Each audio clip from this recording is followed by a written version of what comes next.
Well, here we are, man.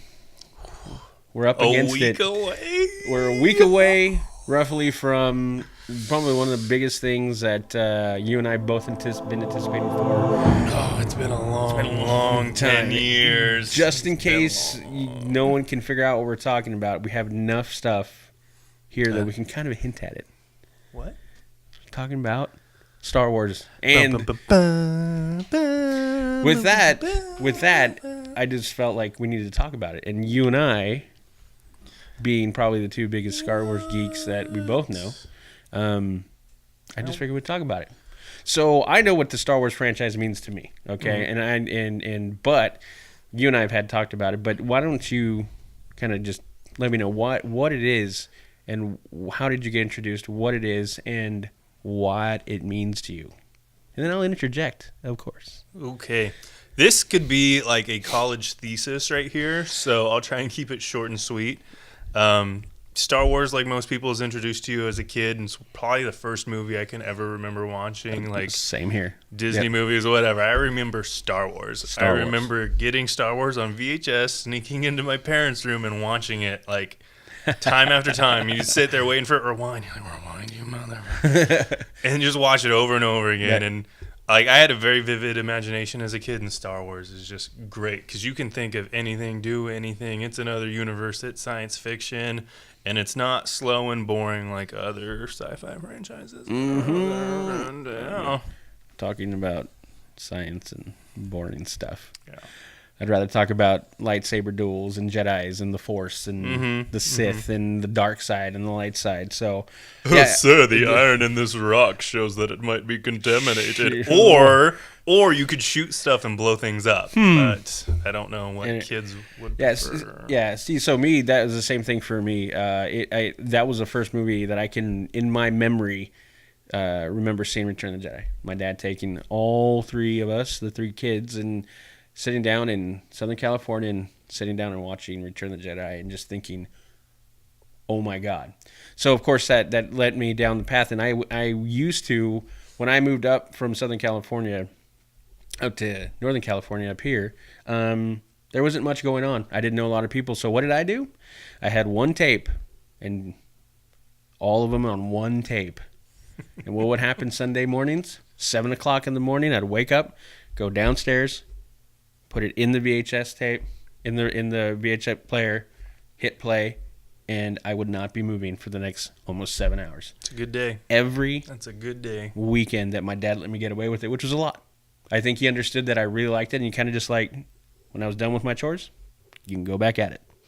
So it means a lot. And exactly it, I think it's the fact that it embodies so much. It allowed the imagination to just open, even though we're following a very succinct story, but the universe just seems so grand and so huge at just the level. And I think that just, how does that not invite the imagination and just fire it all going, you know? Yeah, and you get to that later on after the movies when they made the expanded universe, being the books and the video games. That's now all considered legacy, not canon material. Right. But still at the time, like, you could do anything with Star Wars. Yeah. You could go anywhere. You could see any planet. Like, and you still can. It's just the new stuff they make out that's going to be the new canon by Disney. And that's the greatest thing about it. It's all new stuff, but it's all similar. It's all the same. Yep. And yeah, God, am I excited. Yeah, it's one of the things that I mean, you know, without going too far into the bad parts of the franchise as a whole, this is not the same level of excitement that I had when Episode 1 was going to get released. Not even close. And the fact that Episode 1, 2, and 3 were so not good. Yeah. So bad. I think the fact that these just look that much better to me just is kind of heightening the expectational level. But that's going a little bit far. We're going to pull it back and just kind of go into what the effects were, that movie, what Star Wars brought to just movies in general. I mean, if you really think about it, think about everything that started. Just look at it, and you can start appreciating what that movie meant in a huge cinematic scale. I mean, when you really consider it, being 1977, that movie was so far ahead of its time. So far ahead of its time. Using the high definition, small scale models. Yep. Pretty much doing everything against a black screen. Like, that was the first movie that really made the black screen popular. And I mean, for how silly the land speeder and the grease mugs that they that's nicknamed literally what it was. The Force. Yeah. I mean, all the space scenes, like, they took care of the black outline that you usually get on bad green screen productions. They took all that out and they made it look really good. And I mean, people say they love the new effects of the newer movies, like, but no, I'm all about the small scale models. I'm all about the real aliens, the lack of CGI. Like, you might say it looks silly, but no, to me, like, that looks real. That's what Star Wars is. Exactly. That's what Star Wars is, because it so set that universe and that tone in that universe that when it ventures away from that, that's when, even though some people now will look at it and go like, well, that looks more realistic, to guys like you and me, we're like, but it's not the same thing. It just doesn't fit that same feel. It just doesn't do it. Yeah. Yeah, I think that's where I kind of shy away from the prequels a little bit more, is it just had a different pace, a different look, a different feel. It just, like, it was the Star Wars universe, it was George Lucas, but it just didn't have that same feel of the original Star Wars movies. Not at all. That had, to me, a little bit more heart and soul to it, because they worked so much harder having to basically create all these things, because the prequels came out so much time after that, a lot of the technologies and stuff they were using was just commonplace by then. When in the original Star Wars, they were actually breaking ground and doing things that no one has ever heard before, which gives a lot of credit to Industrial Light and Magic, which is the group that built all the props, did all the sound effects, did basically most of the cinematography, and they're pretty much used in everything nowadays. They spawned things like Pixar, like, everyone's a Disney fan, you're welcome. Yeah, that's from really Industrial Light and Magic for Pixar. Well, I think anyone who can really appreciate science fiction and special effects should just give a massive tip of the hat to ILM and George Lucas. I mean, without him, that was spawned out of necessity. Mm-hmm. And so if that's not there, who knows what we get? But the sheer fact he's like, no, this is what we need to do, and no one can do it. We now need to figure this out. And think about all the staples that they set and just the trend. So anything that has grown from that, you have to look at them and go like, there's like the trendsetters, the starters. They're the path, the trailblazers that started special effects and sound. Mm-hmm. You look at both of those and you're like, oh my God, if that's not there, how different does it look? Yeah, and it's still something that you see today. Even we were remarking when we saw Thor: The Dark World, we were laughing when we saw the little Viking ships. Yeah, we're like, that sounds really familiar. Yeah. And you have the credits rolling. Sound for all the Marvel movies is done by Industrial Light and Magic, so they're still around. They're still making groundbreaking effects in pretty much all the Disney movies now, at least. But. Yeah. Well, the funny thing is like when. Way back in the day, when I was working for not a small company, big company, I actually, on an offhanded chance, got before they moved to the Presidio, which now tells you how long ago it was, back when they were on that campus where they're kind of all over the place, I actually got to visit that. And I'll tell you what, that's one of the coolest things that I've ever been able to do in my life, is walk through those halls and see and you felt the creativeness of it, and it's all spawned from that. So it's just, you cannot underestimate the sheer importance of that, I think, in cinema. So any movie lover in general should also be thanking them, just because how much they inspired, I think. Yeah, no, I totally agree. Yep. See, but so what's a good way to say this? But, for as much as good as they did, then we had what I'll call the dark time. Okay, we're really gonna go. For George Lucas was smart in the fact that he used, he was smart when he first did that. He didn't take he didn't take any part of from the box. He said, I'm going to take licensing. So you really think about that too. He was a licensing genius too. So all those positives that he did, and he was smart with how he got his money, and you think about that, and then we go over to what we got after. And then I think that's what caused a massive backlash against him, because how do you take something and be so smart and so intelligent with something and then go back and do what we got after that? Yeah, it sounds kind of silly saying this, but for even as grand of a vision as Star Wars is, I think his vision for the prequels was still beyond that scope. And I say that that's the downfall of some other movies like Chronicles of Riddick. It's a good idea, but they bit off way more than they could put into a single movie. And I think that's what his problem was with the prequels. Like he had a good idea, but he tried to make it way grand beyond the scope of something that we were used to. Yep. Because in the original trilogy, like, yeah, it's grand, it's space, it's science fiction, but it was all very small, like backwater planets, very small ships. You don't really get a big space fight until Return of the Jedi. Right. Because even in the original, it wasn't until the special edition that they added in most of the ships and special effects. Because even then they had just a small amount of squadrons coming in, and it didn't have that massive. It was very much a big David versus Goliath feel, and this is different when they did the special edition. It did change that feel a little bit. And that's another thing too about the special edition. I was actually lucky enough to see the Star Wars special edition 2 weeks before it was released, and so I mean, I thought that was cool. And I went and took my brother, and so that was one of the coolest things that at the time. It's like I got to go see those before, and I got special, little ticket and everything, and so we got that. Like I said, that just kind of helped fuel everything, and then we got where we got to with episode 1. And I remember sitting in the theater, and I was with all my buddies, and we're watching it, and I could feel like their disdain and their dislike for it. And I'm sitting there and I'm trying to be positive. I'm like, come on, it's going to get better. Jar Jar Binks hits the screen, and I'm like, what am I looking at? And I'm trying not to get upset at this because I feel like they've taken something that is my childhood memories and just, I don't even know it. Can't even think of the strong enough word to go, what did you do? What did you do? And so I remember leaving the theater, and I was still trying to be positive. Like, no, come on, it's the only first one. I was trying to rationalize in my head, it's the only first one.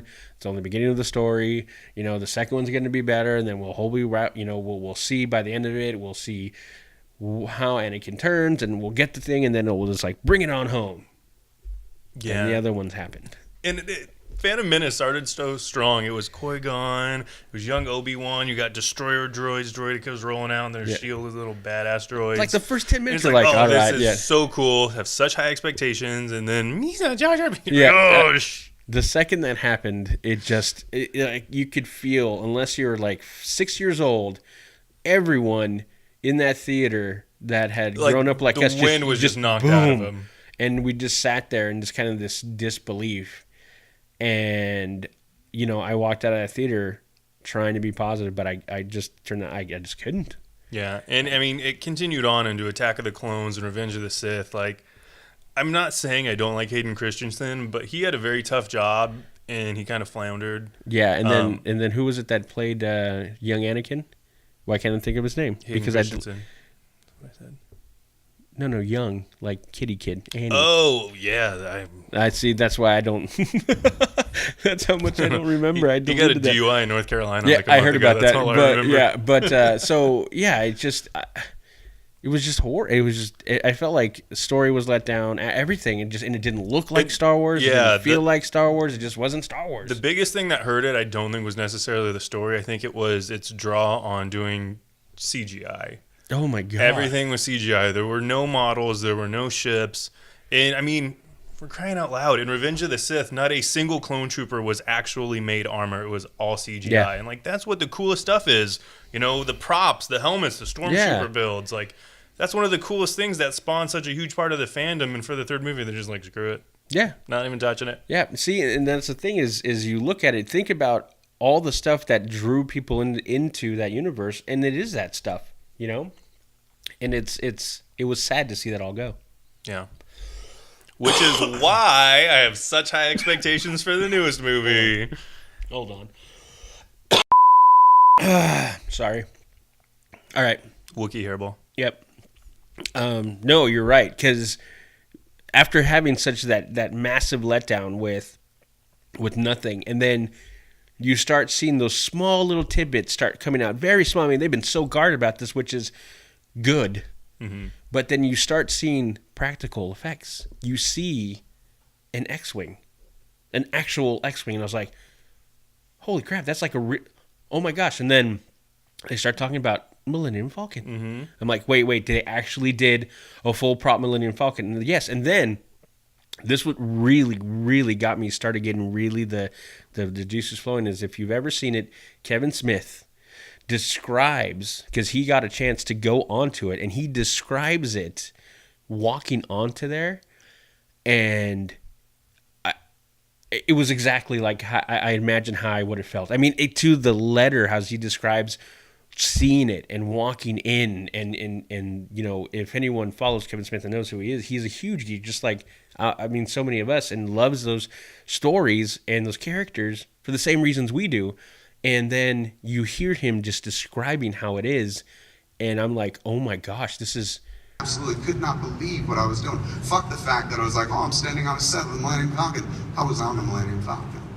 If you have somebody who is like that, and then I respect for how he thinks about comic books and that kind of stuff, sitting there and basically become a little kid on stage as he's talking about it, and you can see it, I'm like, oh my God, that's what I'm going to see. Yeah, I remember in the interview he described it was feeling like he was going back to his 8-year-old self. The every first step time he took. Yeah, and like we're not going to get to step on the set and do anything like that. But even just hearing the Star Wars music play again in the trailers and having it be like the original music, but they rehash it a little bit. Yep. Like, oh man, just tingles everywhere. Like Return to a Kid. I'm just like, I can't wait to get back in the cockpit of an X-Wing and go back to kicking the Empire's booty. Yeah, and it's the same thing. And then you see the Millennium Falcon, and you see, I mean, this is the first trailer.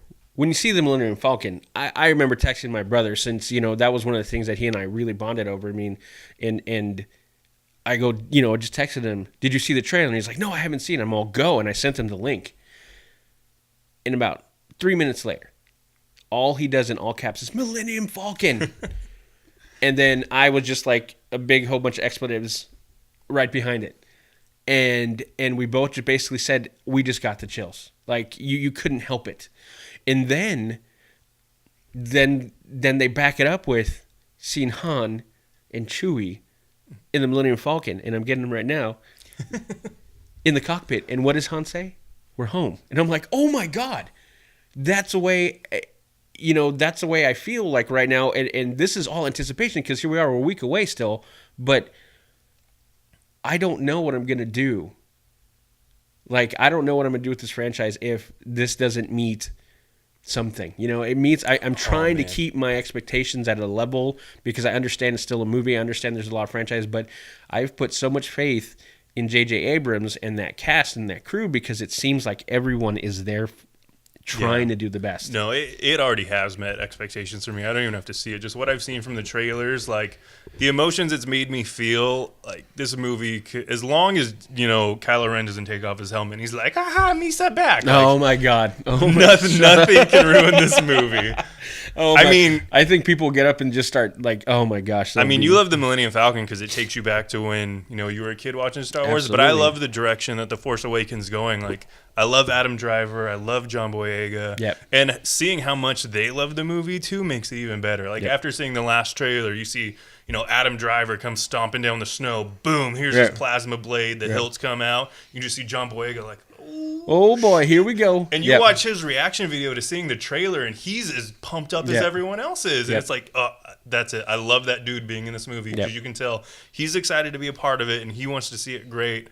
And I think all the cast kind of shares that same mentality, which tells me that there's no way this movie could be bad. Yeah, and when you see those cuts of J.J. Abrams addressing the cast and crew on day one, he's basically saying that, like, we're going to stay true and we're going to do the best damn job we can do. I mean, I'm paraphrasing, obviously, but that sense of him realizing the importance of not only the franchise and the story, but of the fans like you and me and millions of people out there who just hold this in this reverent spot as the utmost in storytelling and science fiction, and not to let those people down, not to have that drop like so many of us felt with episode 1, 2, and 3. Yeah, and I don't think it's just a fan service to really get on, you know, the old timer fans and give them like, hey, this is what you've been wanting for the last 10 years. I think it's, you know, we need to make a new product for a new generation, for all these new fans, but we're not going to make it,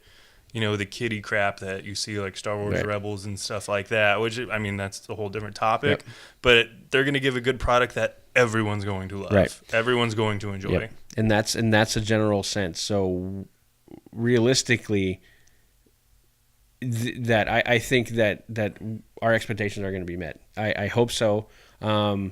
We're not going to really be able to go into the other movies that are going to start coming out of it, but that just furthers in my mind, the seriousness and the want and desire to make this good. Mm-hmm. And I'm super pumped. I'm super excited.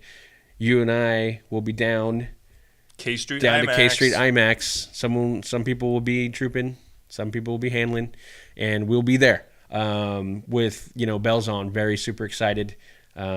And then we'll be seeing it again later that night with the rest of the guys. So, in short, it's Star Wars. It looks fantastic. It looks like everything that we wanted from episode 1, 2, and 3 times about 1 billion. Just a true following of the story and the universe that we and me and millions of other people just love. Star Wars. That's all I got to say. Star Wars. That's Star it, Wars. guys. Thanks for checking us out. Udi, Chad, Bad or Bad. Follow us, like us. He's got some Twitter. Get your gear. And then mine's Hacks Goalie. And then follow us also on Bad or Bad, and Facebook page is Bad or Bad. Facebook page /Bad or Bad. You know how it is. You guys all know. Thanks for checking us out.